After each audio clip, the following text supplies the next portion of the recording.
मेरे प्यारे छात्रों, मैं आप सबों का पुनः स्वागत करती हूँ हमारे संस्कृत इस वीडियो भाग 2 में से मैं आप सबों को नंबर्स अर्थात अंकानी संस्कृत में गिनती सिखा रही हूँ।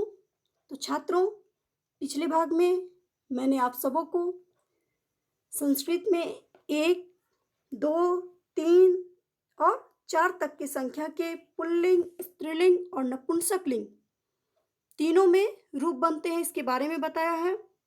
और इसके बाद की जो भी संख्या है जो मैं आज बताऊंगी, इनके तीनों रूप है इनके वो तीनों वचनों में समान होते हैं। तो केवल 1 से लेकर के 4 तक की जो संख्या है उनमें ही रूपों में परिवर्तन होता है।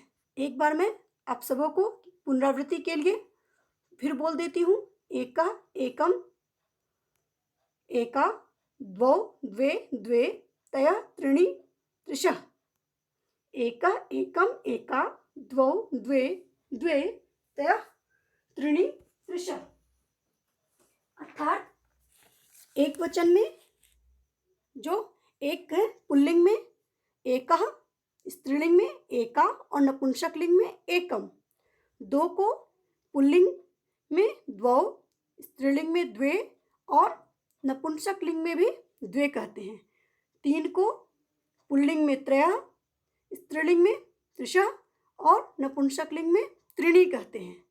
और 4 को पुल्लिंग में चत्वारः, स्त्रीलिंग में चतुर्शः और नपुंसकलिंग में चत्वारि कहते हैं। तो छात्रों, आप सभी समझ गए होंगे 1 से 4 तक के तीनों रूपों के बारे में। अब मैं आपको यहाँ आगे की गिनती बताती हूँ।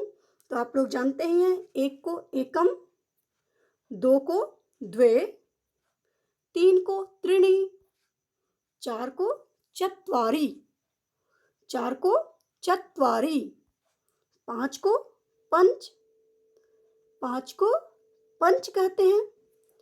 6 को संस्कृत में षट कहते हैं, 6 को षट। 7 को सप्त, 7 को संस्कृत में सप्त कहते हैं, सप्त। 8 को अष्ट, 8 को संस्कृत में अष्ट कहते हैं। 9 को नव, 9 को नव कहते हैं। और 10 को दश, 10 को दश। और आगे है 11, 11 को संस्कृत में कहते हैं एकादशः, 11 को एकादशः, एकादशः अर्थात 11। 12 को द्वादशः, 12 को द्वादशः, द्वादशः अर्थात 12। 13 को त्रयोदशः, 13 को त्रयोदशः, त्रयोदशः अर्थात 13, त्रयोदशः। 14 को चतुर्दशः, 14 को क्या कहते हैं संस्कृत में? चतुर्दशः, चतुर्दशः। 15 को पंचदशः, 15 को संस्कृत में कहते हैं पंचदशः, पंचदशः, पंचदशः। 16 को षोडशः, 16 को षोडशः।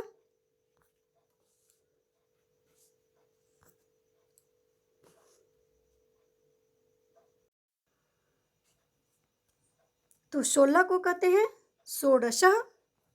17 को सप्तदशः, 17 को सप्तदशः। 18 को अष्टादशः, 18 को संस्कृत में क्या कहते हैं? अष्टादशः, अष्टादशः। 19 को नवदशः, 19 को नवदशः, नवदशः या एकोनविंशतिः कहते हैं, एकोनविंशतिः, नवदशः या एकोनविंशतिः। 20 को विंशतिः, 20 को विंशतिः, 20 को संस्कृत में क्या कहते हैं? विंशतिः, विंशतिः। तो छात्रों, एक बार मैं पुनः आप सबों को 1 से लेकर 20 तक की गिनती को दोहरा देती हूँ। ध्यानपूर्वक आप लोग सुनेंगे।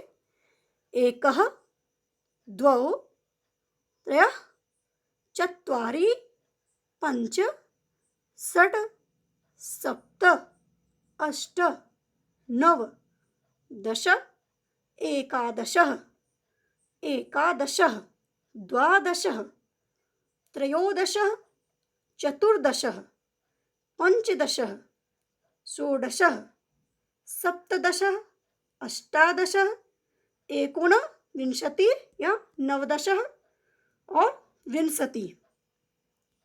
एक बार पुनः मैं बोलती हूँ, आप लोग सभी मेरे साथ दोहराइएगा। 1 को एकम, 2 को द्वे, 3 को त्रीणि, 4 को चत्वारि, 5 को पंच, 6 को षट्, 7 को सप्त, 8 को अष्ट, 9 को नव, 10 को दश, 11 को एकादशः, 12 को द्वादशः, 13 को त्रयोदशः, 14 को चतुर्दशः, 15 को पंचदशः, 16 को षोडशः, 17 को सप्तदशः, 18 को अष्टादशः, 19 को नवदशः या एकोनविंशतिः, एकोनविंशतिः और 20 को विंशतिः। तो छात्रों, आप सब समझ गए होंगे 1 से 20 तक की गिनती को। और अब मैं आपके पाठ की पुनरावृत्ति के लिए यहाँ पर कुछ प्रश्न दी हूँ, जिसे आप हल करेंगे और सीखेंगे आगे। 1, 3, 7, 13, 17, 19 और 20 को संस्कृत में क्या कहते हैं या लिखेंगे। तो छात्रों, आज के लिए इतना ही। अगले वीडियो में मैं आप सबों के लिए भाग 3 लेकर उपस्थित होंगी। तो धन्यवाद।